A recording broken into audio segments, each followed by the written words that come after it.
자, 지난밤에 미국의 0.75% 금리 인상과 함께 나스닥이 4% 급등이 나왔습니다. 0.75%는 이미 다 예상했던 수치를 부합하는 발표였기 때문에 소멸로 받아들여졌으며 앞으로 금리 인상폭을 줄이겠다는 파월 발언으로 인해서 나스닥이 크게 급등이 나왔습니다. 하지만 우리나라 시장에서는 나스닥 4%의 상승은 그렇게 반갑지가 않습니다.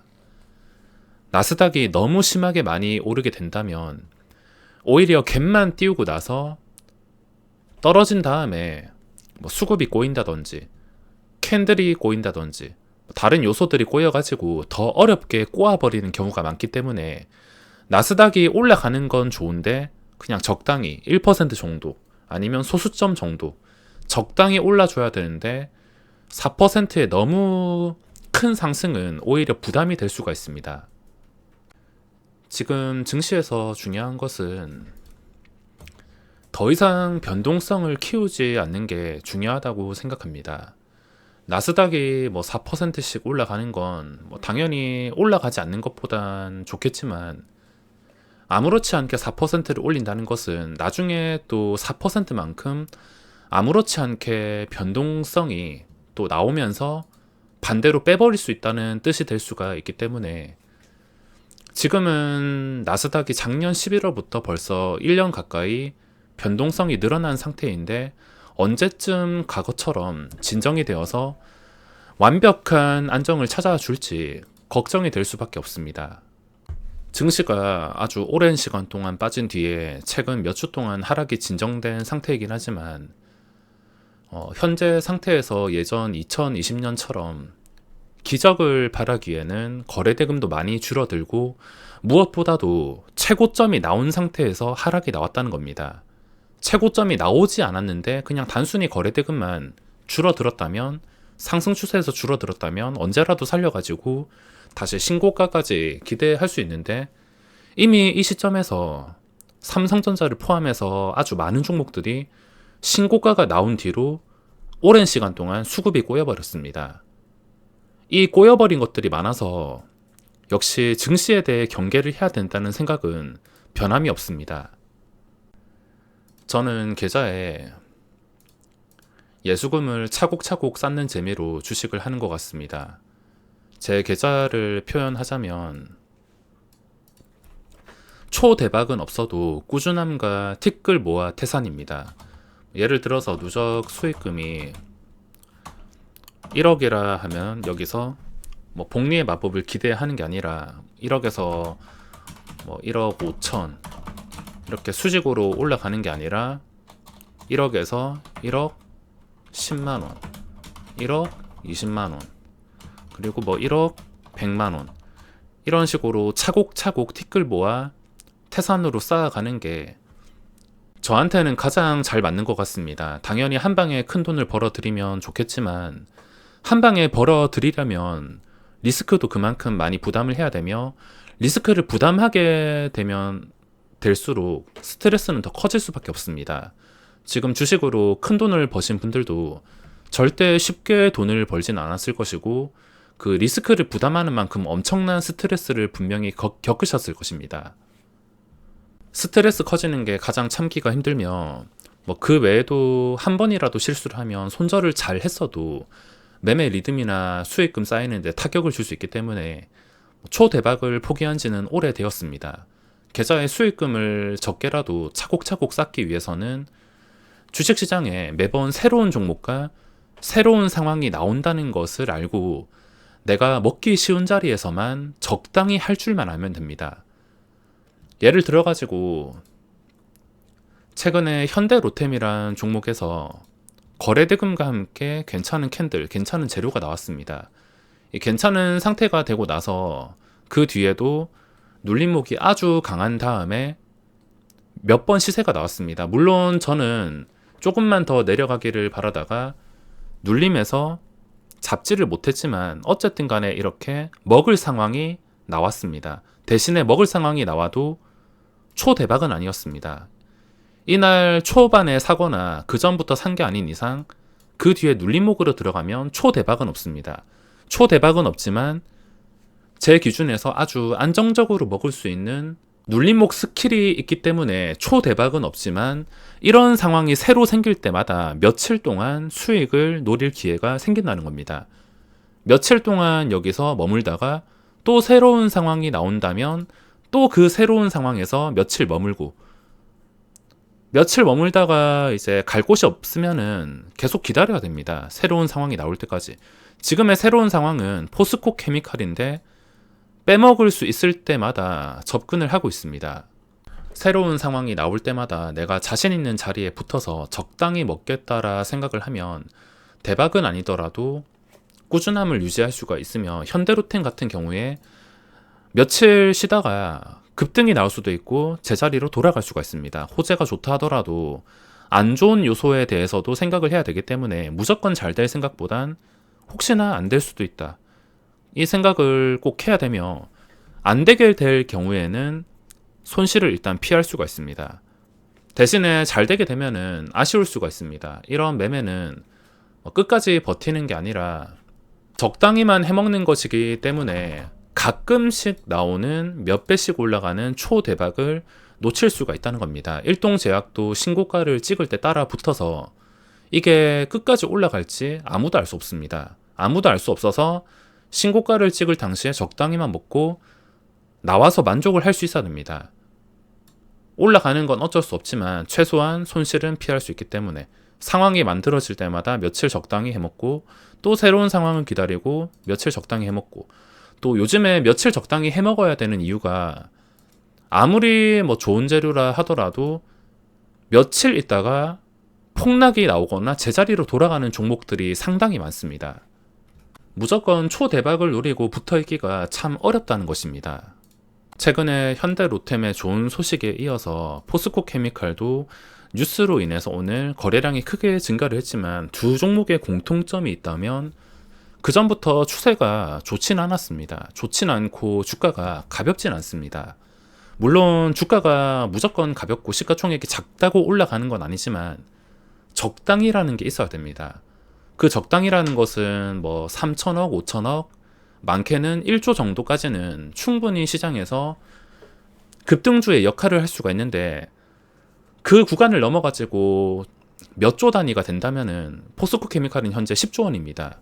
이 정도 규모가 된다면 주가가 올라가다가도 제자리로 돌아가려는 성질이 있습니다. 아무리 호재가 있다 하더라도 엄청난 거래대금으로 도배하는 게 아닌 이상은 주가는 제자리로 돌아가려는 성질이 있기 때문에 지금 소문난 잔치로 너도 나도 알고 있는데 그걸로 주가가 계속 올라가기에는 비현실적일 수밖에 없습니다. 현실성 있게 생각을 해서 현대로템은 아무리 호재가 터졌어도 갭 띄우고 무너지고 갭 띄우고 무너지고, 지금 들어가는 것 자체가 아무리 좋은 소식이 있어도 지금부터 들어가는 것은 일단 불리한 자리에서 들어가는 것입니다. 왜냐하면 그 전부터 무겁고 절대 가벼운 종목이 아니며 수급이 많이 꼬여 있었으며, 그리고 최근에 먼저 선점한 단타 수급이 있기 때문에, 그러니까 지금 들어가 봤자 유리하다고는 할 수 없습니다. 일단 불리한 상태에서 대응을 해야 된다는 것인데, 또 주가 특성상 원래부터 좋은 추세가 아니었다면 제자리로 돌아가는 성질까지 합쳐가지고 견뎌내야 될 게 쉽지가 않아서, 당연히 요즘에 새로운 상황이 이렇게 나온다 하더라도 적당히 먹을 줄 알아야 됩니다. 그리고 새로운 상황이 나온다 하더라도 절대 억지로 성급하게 매수를 하는 것은 위험할 수밖에 없습니다. 보통 현대로템이나 뭐 오늘 나온 포스코 케미칼이나 다른 거래대금 상위 종목들 상승해서 따라잡는 것은 위험할 수밖에 없습니다. 요즘에는 눌림목이 잘 통하는데 그냥 기다렸다가 계속 상승해 버린다면 어쩔 수 없다 생각하고 놓아주고, 이렇게 시장에 관심을 많이 받고 있는데 갑자기 주가가 빠지게 된다면은 그때부터 눌림목으로 적당하다 싶을 때 공략을 시도하면 됩니다. 저뿐만이 아니라 많은 눌림목 고수들이 주목받고 있는 종목이 빠지기를 원할 것입니다. 빠질 때는 아주 지지가 뭐 영원하진 않겠지만 단기간은 버텨줄 가능성이 높기 때문에 그 버텨줄 수 있는 기간 동안만 적당히 활용을 하는 것입니다. 그 기간이 지나고 나서는 주가가 최악의 상황이 되었을 땐 제자리로도 돌아갈 수 있기 때문에 욕심을 버리는 게 맞습니다. 지금 말하는 순간에 체결이 되었습니다. 제 매매 금액에서 엄청나게 큰 수익금은 아니지만 그냥 적당히 해먹을 자리가 나올 때마다 적당히 해먹을 수 있으면 그냥 현대로템이랑 좀 비슷한 느낌으로 생각을 하면 될 것 같습니다. 오늘 급등이 나온 뒤로 정확하게 한 이 시점부터 13만 5천 원 정도부터 JP 모간이 쓸어 담고 있습니다. 이때만 하더라도 한 11시 30분 정도? 이때만 하더라도 JP 모간의 순매수가 3만 주 정도였는데 지금까지 프로그램의 20만 주 순매수가 넘었습니다. 당연히 이 물량은 먼저 단타를 위해서 선점하는 물량이라 볼 수 있으며 현대로템이랑 거의 비슷하다 보시면 되겠습니다. 현대로템도 첫날에 대량 매수, 그 뒤에 빠지지 않는 성질을 이용해서 그 다음 날에 수급이 어떻게 되었냐면 100만 주 중에서 마이너스 40만 주가 나갔습니다. 40만 주 나갔다가 다시 그 눌림에서 쓸어 담아서 플러스 6만 주까지 올라온 것인데 언제라도 매도할 대기를 하고 있다는 것. 이걸 봤을 땐 당연히 상승할 때 함부로 추격을 해서는 안 되며 혹시나 별 기대도 하지 않았는데 주가가 갑자기 좀 많이 빠지는 것 같다, 눌림이 형성되는 것 같다 싶을 때만 방금 전처럼 공략을 할 수가 있습니다. 방금 전에도 14만 4천 원 전혀 기대도 하지 않았는데 여기서 눌렸습니다. 눌렸으니까 매수해서 그냥 잠깐 단타, 기대도 안 하고 빠지기만 기다리면 됩니다. 주가가 어떤 식으로 움직이는지, 거래가 몰리고 어떤 식으로 방어되는지 그 원리만 알 수 있다면 눌림목이든 뭐든 쉽게 활용을 할 수가 있을 것입니다. 자, LG에너지 솔루션은 오늘 작정하고 급등이 나오고 있는데 1등 주포가 JP 모간입니다. 이 목적이 뭔지 모르겠는데 역시나 개인들과 항상 반대로 가는 것 같습니다. 선물 상장해서 상장 한 날부터 지금까지 빠지지도 않습니다. 너도 나도 알고 선물 매도를 할까봐. 저도 최근에 선물 매도로 단타 좀 쳤는데 이런 종목은 어떻게 대응하냐면 어차피 이 JP 모간의 특성을 알고 있으니까 혹시나 이게 맞나 싶을 정도까지 올라가게 된다면 그 말도 안 되는 자리까지 올라갔을 때 매도를 잡는 방법도 있습니다. 누구나 아는 상태에서 주가가 크게 떨어졌을 때는 매도를 함부로 못 잡는데 이상하게 누구나 아는 상태긴 한데 주가가 이상하게 많이 오른다. 그러면은 이걸 또 반대로 꼬아가지고 활용을 할 수가 있을 것입니다. 현재 시장에서 주목받고 있는 것은 일단 어제 오늘 해먹은 무상증자 종목 G2파워. 요즘에 신주 배정일 전에 주가가 올라가는 건 좋겠지만 신주를 배정받는 것은 정말 위험할 수가 있습니다. 일단 노터스나 공구먼처럼 신주 배정일 다음에 권리락이 발생할 때 그 남은 물량을 권리락 때 점상 몇 번 가면서 점상 좀 많이 간다면은 남는 장사이긴 한데 점상도 요즘에 별로 가지 못하고 풀려가지고 단기간에 권리락 기준일 이렇게 내려오는 상황이 많아서 권리락에서 최대한 남겨야 되는데 남기지도 못하고 폭락하는 상황이 나올 수 있기 때문에 무증 종목들은 잠깐 분위기만 타고 끝내는 게 최선인 것 같습니다. G2파워는 어제 오늘 해먹어서 당장에는 계획이 없습니다. 그리고 오늘 기대가 좀 컸던 성일 하이텍이 있는데 2배 뻥튀기 되었습니다. 시초가가 99.8%, 10만원에서 한호가 내려온 가격에서 시작했기 때문에 당연히 청약 넣어가지고 배정받은 물량으로 소고기값만 챙기고 매매를 하지 않았습니다. 아무리 소문난 잔치라고 하지만 그 소문난 잔치에서도 일단 체결시키고 보자라는 매수세가 강했는지 합리적인 가격에 시작되지 않습니다. 최근에 HPSP도 마찬가지로 2배 뻥튀기, 성일 하이텍도 마찬가지. 아쉽긴 하지만 상황이 만들어지지 않는다면 안 하면 됩니다. 오늘 한 20% 넘게 빠졌으면 모르겠는데 11% 정도로 빠지고 있어서 또 하루 이틀 지나가지고 HP, SP처럼 될지 궁금하기도 한데, 두 배 뻥튀기 된 종목은 저는 HP, SP를 매매 안 했기 때문에 성일 하이텍도 혹시나 올라간다 하더라도 매매할 생각은 전혀 없습니다. 자, 새롭게 거래대금이 나온 것은 현대 로템이나 다른 금양이나 최근 종목들처럼 비슷하게 눌림목이 강할 수가 있습니다. 코스피에서는 새로 거래대금이 몰린 게 오늘 5천억 넘게 나온 포스코 케미칼이 있으며, 코스닥에서는 새로 나온 게 피코그램이 있습니다.